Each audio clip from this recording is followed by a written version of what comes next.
The Radio Memories Network is brought to you in part by Liberated Syndication, podcast publishing made easy, libsyn.com. That's LIBSYN.com.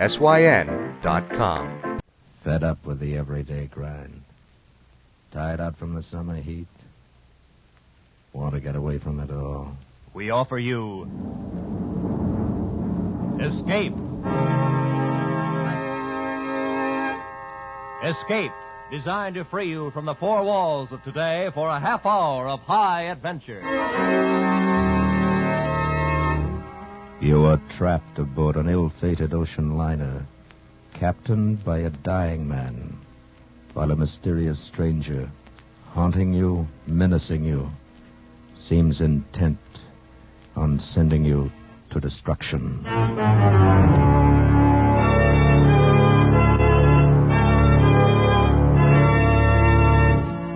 Tonight, we escape to mid-ocean and to the strange passengers aboard a stranger ship, as James Gould Cousins tells it in his gripping story, SSSan Pedro.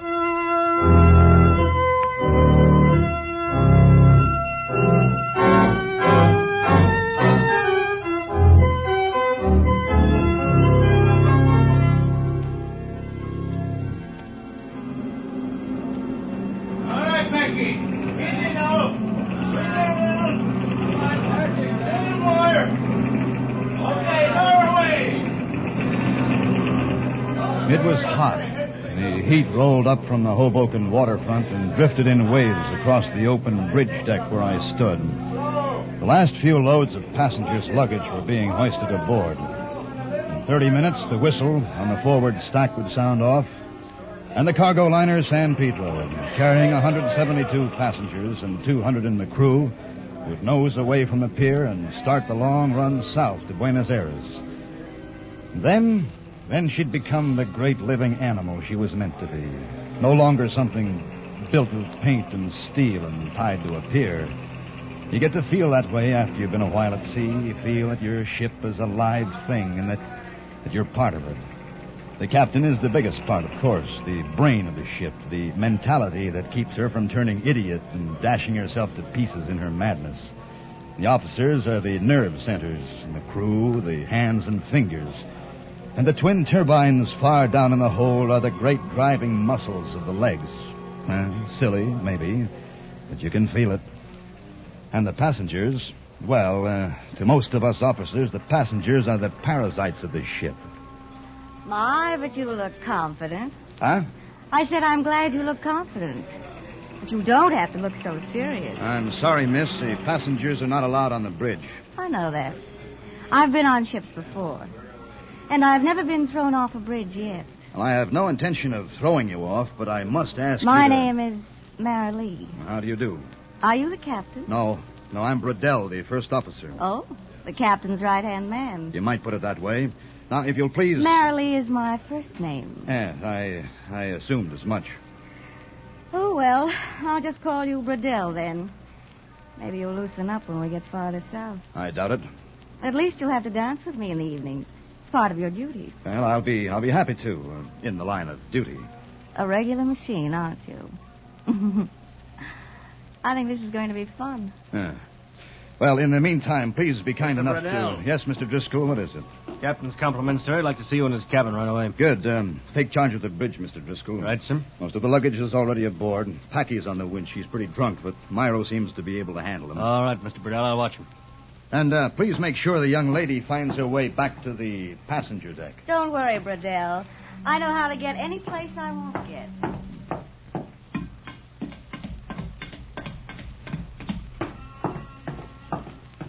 You know, deck officers get all the breaks.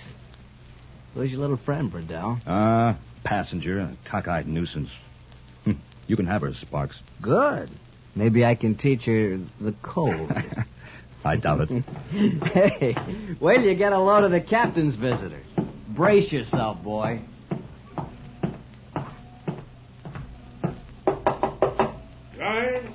Time.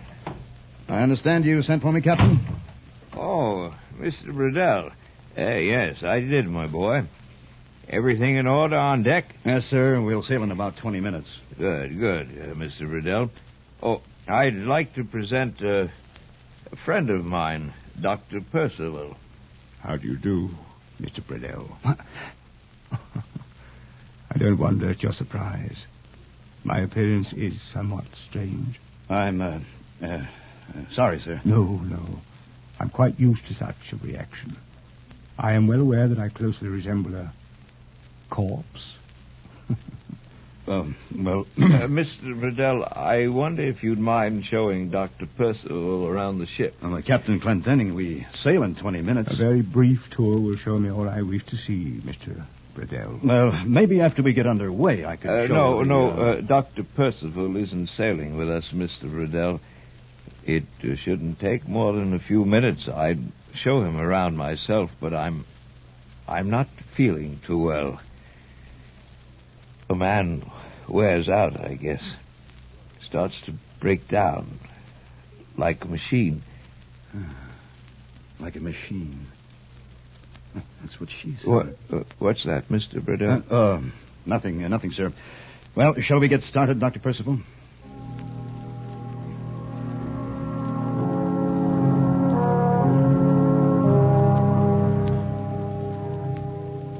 I showed him through the empty dining salon, along the boat deck and the promenade. We opened the bulkhead door and looked down through the gratings into the engine room. And everywhere we walked, people drew back and stared silently until we passed, and then whispered together behind us. We met Marilee, and she started to speak, and then her face turned white, and she passed us without a word. Dr. Percival paid no attention to any of them. His gaunt gray face never changed expression, and those dark, hollow eyes stared straight ahead. His twisted hands were covered by gloves made of soft gray leather, and he reached out with them from time to time and touched things as we passed, almost caressing them. It was almost repulsive for some reason.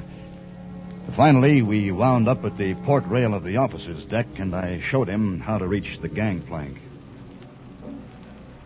I presume these are the officers' quarters along here, Mr. Bradell? Yes, that's right. The port cabin's here, and the same thing over on the starboard. There are a few spares we use for sick bays when we have to. I see. Nearly 400 people on board. Quite a responsibility, especially for the captain. Yes, he has his hands full, all right. And if something should happen to him? Oh, well, I'm next in charge, only nothing will happen. What causes that sound? 1 minute, Mr. Bradell. Right, Myro. Oh, they're the ship's engines. We'll be hearing them for the next 10 days. Mr. Bradell, have you noticed that your ship is not floating level? Huh? This side of the deck, the port side, I think you said, is a good deal lower than the other. Yeah. Yes, we do have a slight list of port. I hadn't noticed it. Well, it's nothing serious. We'll correct it with the ballast tanks as soon as we're underway. Now, sir, if you'll Mr. please... Bradell, the captain is an old man. He's in bad shape. Well, not according to the ship's doctor. I am his doctor now. Well, I don't believe I care to discuss it, sir. Nor I. I only mention it. Thank you, Mr. Bradell, for showing me what I wish to see. I'll be going now. Fine. Glad to have had you aboard. Now, straight down that ladder now. Across the deck.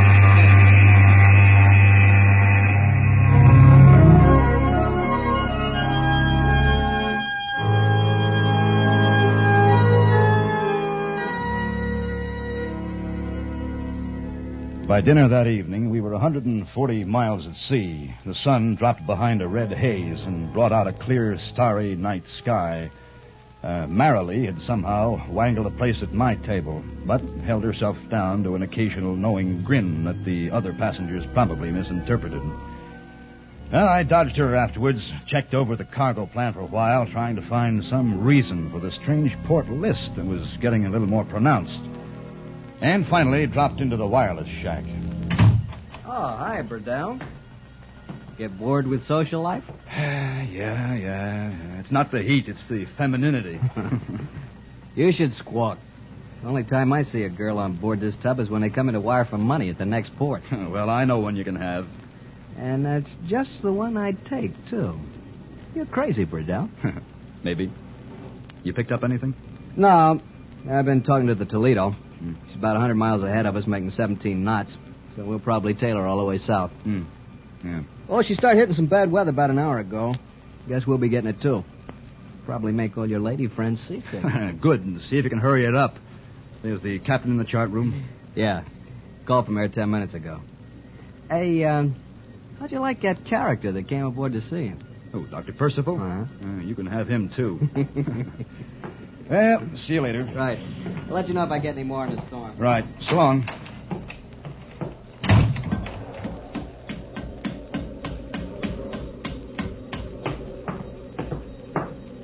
Oh, Mr. Burdell. Huh? Oh, for... Wait a minute, I wanted to... No, wait! Wait!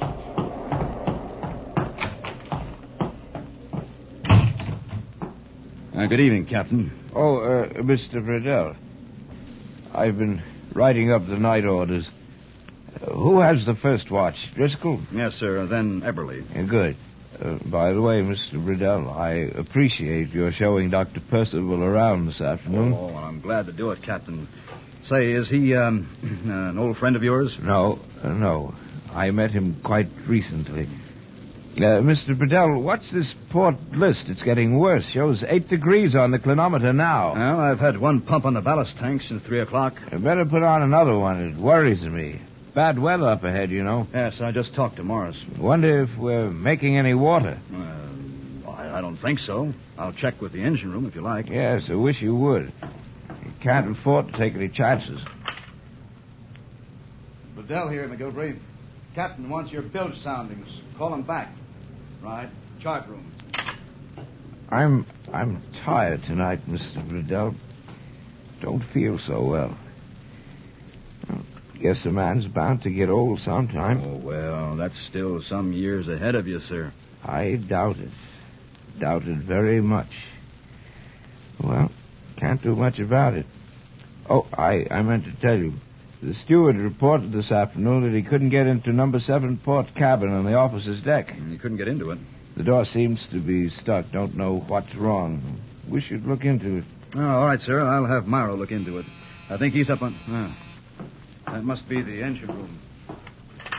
Liddell. Right. All right, thanks. McGilvery says all the bilges are dry, sir. Good. Well, I guess there's no reason why they shouldn't be at that. A man gets old. Yeah, well, I'll go to speak to Myro, Captain, and see about putting another pump on the ballast tanks. Good. I'm going to turn in a few minutes. Good night, Mr. Riddell. Good night, Captain.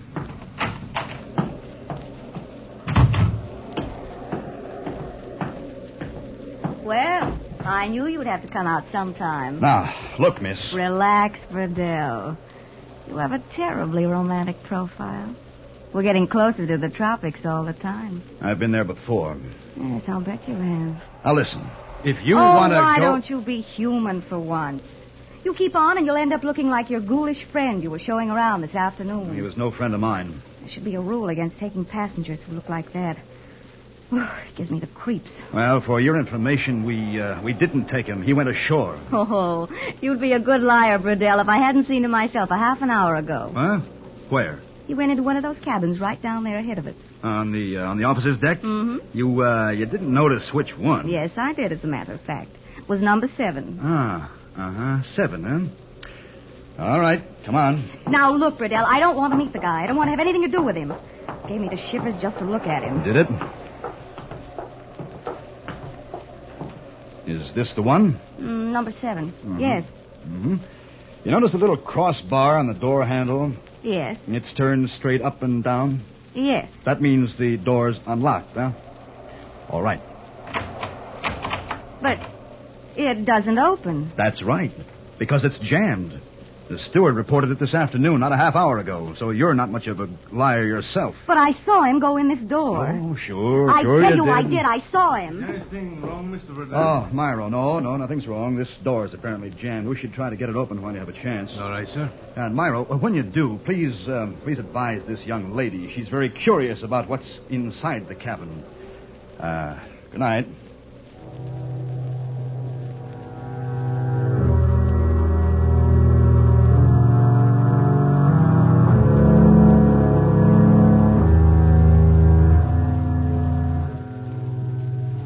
Mr. Riddell.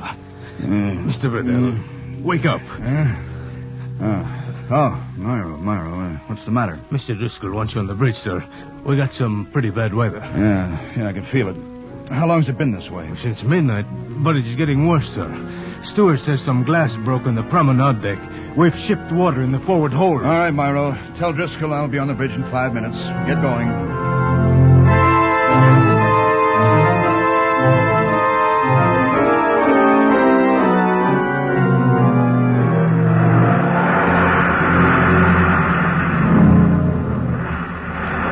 It was fairly bad on deck. Dawn was just breaking, with light enough to make out the long, high swells charging into us one after another, the tops of their crests ripped and torn by the driving wind. We were taking them on the quarter, rolling pretty badly and shipping water on the port bow at every roll. And if anything, that list had grown worse during the night. Oh, glad you're here, Mr. Brunell. Having a rather bad go of it. Yeah, well, we've seen worse. Has the captain been called? No, sir. I thought I'd better wait for you. Right. There's no need to call him. Where's Eberly? Took some men down to the forward hold. We're shipping water on the port side every time. Yeah, I know. Myro, see if you can get him on the phone. Good Lord. Well, we're listing 11 degrees now. Are those pumps still going in the ballast tanks? All night, sir. The tanks are 2/3 empty now. I can't understand it, sir. I think the phone is dead in the forward hold, Mr. Riddell. I can get no signal. All right, Myro. You go on down there and see what the trouble is. Report back. Yes, sir.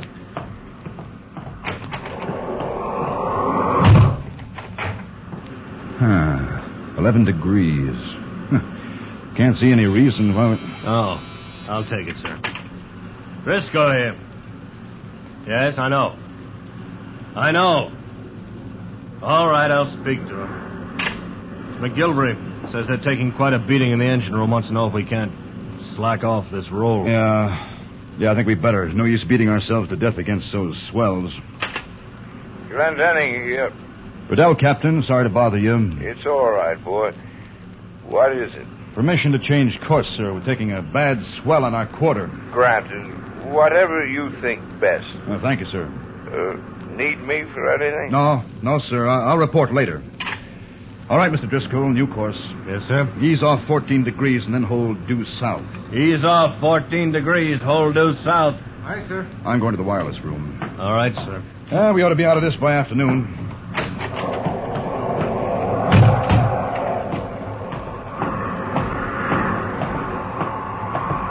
It's windy, isn't it? Marilee, what the devil are you doing on deck? Getting rained on mostly. Haven't you got any sense? We're shipping water on the foredeck. You want to get washed over? Would you care, Burdell? Look, it costs money to stop a ship. Now, listen. Get below. I'm still waiting to see inside number 7 cabin.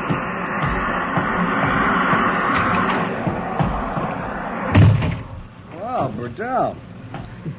They're kind of shaking us well before using, aren't they? Yeah, just change the course. Should ease this roll a little. Morris, what's the nearest ship to us? Still the Toledo, about 70 miles south. They say it's raining down there. Can you imagine? There's nothing any closer, huh? Well, nothing that I've been able... Hey, you don't figure we're... No, there's no danger, Morris. Just routine. Well, I'll see what I can pick up. Static's not making it... Oh. Morris. Yeah, he's here. It's for you. Thanks. Bedell speaking. Driscoll, sir. Yeah? McGilvery just called. Wants permission to put all pumps to work on the bilge. On the bilge? What for? Says we're making water from somewhere. He's got 40 inches in the stoke hole. It's probably coming from that forward hole. As soon as Eberly gets the bulkhead closed, we'll be able to... Wait a second. Hold on. Myro just came in. What'd you find out? Mr. Eberly needs more men, sir. Some of those big crates shifted. They knocked out most of the forward bulkhead. Knocked out? Mr. Driscoll. Yes, sir. Call the captain and ask him to meet me on the bridge immediately.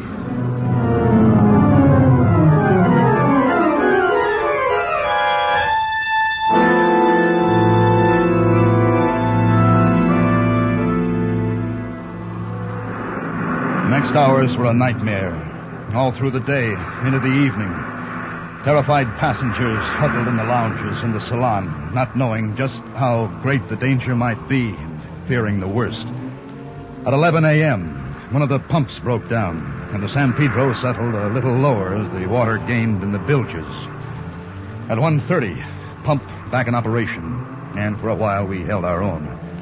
Down in the forward hold, men fought a heartbreaking battle in water up to their armpits and tried to throw up a temporary bulkhead. At 5:15, a heavy sea crashed through the steward's pantry, and 6 men vanished overboard in a smother of foam. All night long, we fought the sea and lost the battle foot by foot. The strange list to port grew worse. By dawn, we were leaning over 18 degrees and shipping tons of water with every roll.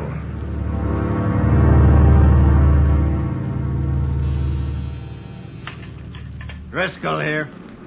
Right. All right, hold on. Mr. Bradell. What is it, Driscoll? McGilvery on the phone, sir. Says he's had to pull the fire in one boiler. He's going to in the second one. Wants to know if you'll reduce speed to steerage way. Otherwise, he hasn't got steam enough for the pumps. All right. Tell him yes. McGilvery, Bradell says okay. Take it now. 1/3 speed. All right, Helm. Speed to 1/3. Aye, sir. Confound it, sir. Captain ought to be here on the bridge. Been in this cabin for the last 4 hours. He's got no business to stay. That'll do, Mr. Driscoll. Oh. Yes, sorry, sir. Forget it. You're right at that. We haven't got much time to make up our minds. Well, how are the passengers, Myro? Fair morale, sir. The stewards are trying to keep them calm. They're all in life preservers. Yeah, the way we're heeled over, we can't use the starboard boats now. And in another hour, there won't be enough steam for the winches on the port side. Well...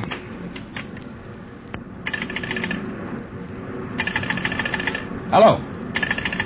Hello. Oh, what the devil? Now the captain's phone's dead, too. Myro. Yes, Mr. Riddell? Go down to the captain's cabin. Ask him to come up. Yes, sir. We can't chance it any longer, Driscoll. At least we can start a call out while the captain's on his way here. Right. Morris here. Riddell on the bridge. You still sending CQ? Yes, sir. Repeats in 5 minutes. You picked up anything? The Toledo.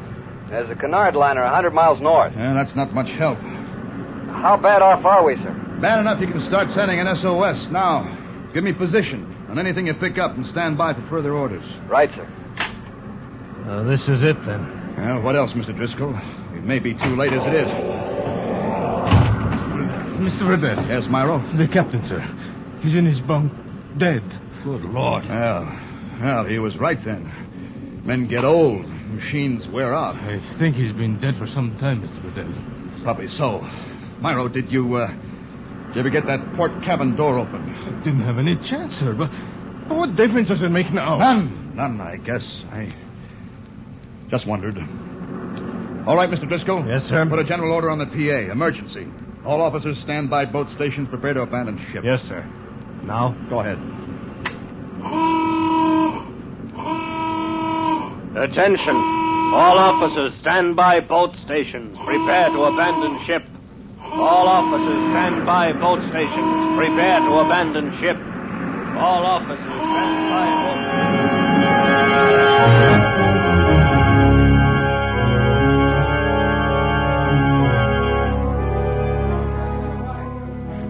Her brain already gone. Ship was dying. I knew that. I stayed alone on the bridge, tried to quiet her death throes, tried to hold back the confusion of idiocy that shook her limbs and parts. The wind was gone now, and a thick gray fog blanketed the decks and the sea beyond. Boats were lowered and swallowed up in it, one by one. Some of them lowered poorly to spill their human freight into the hungry, wet mouth of the sea. We were low in the water, down at the head. Already the bows were awash. But suddenly I noticed that the strange list of port was no longer with us. Why, we were floating level. And then for no sane reason, I wondered if the changed angle had let the door of number 7 cabin swing open. I left the bridge and hurried forward.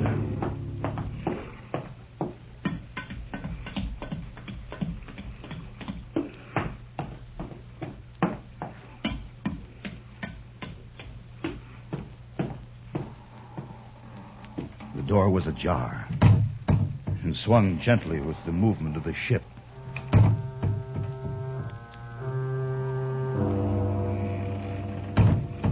I pushed it open and stepped into the cabin. It was empty.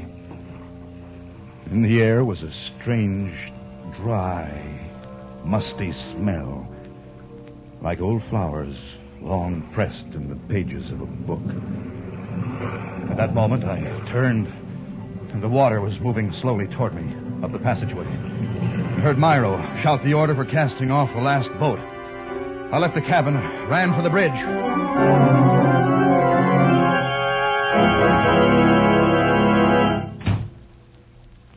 Hello, Bradell. Marilee.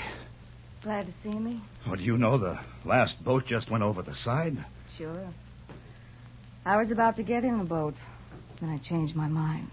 Why? When it's your time, you can't do much about it. And I knew it was when he first looked at me. What are you talking about? When who looked at you? That guy you called Dr. Percival? He's not on board. I just came from cabin 7. It's empty. Of course it is. Now. He's out prowling around the boat somewhere. I saw him go ashore before we left New York. And I saw him 3 minutes ago. You're crazy. He was standing beside that lifeboat, the one I didn't get in. That lifeboat was your last chance to live. Why didn't you take it? I thought it wouldn't be so lonesome to come here and die with you. But you wouldn't have died. Oh, Bradell, don't you know yet? It wouldn't have made any difference no matter what we did. Not with Dr. Percival on board. What has Dr. Percival got to do with it? Everything. When that lifeboat hit the water, it capsized. I knew it would. So you see, I'd have died anyway. Bradell, the water's coming up faster now. Yeah. It's sinking fast. We'll go under any second. He must be on his way here.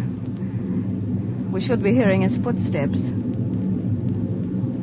Who in the name of heaven is Dr. Percival? Who do you think he is?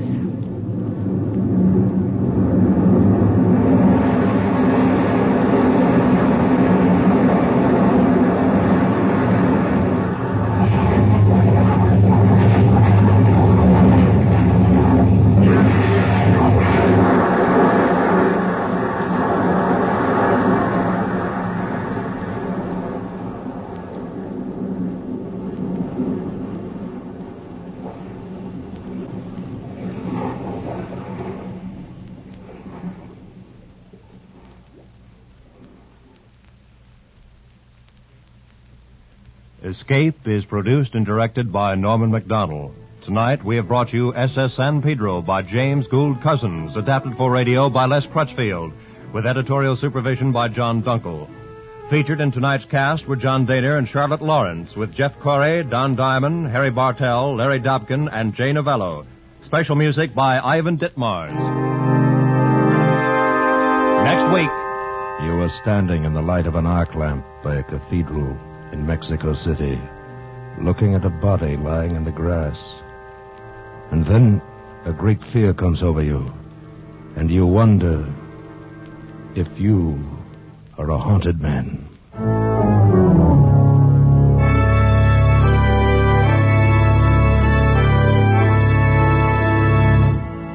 Next week, we escape with Ralph Bates' most unusual story, The Haunted Man.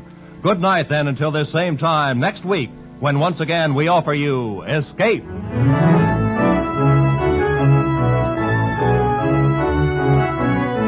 Roy Rowan speaking for CBS, the Columbia Broadcasting System.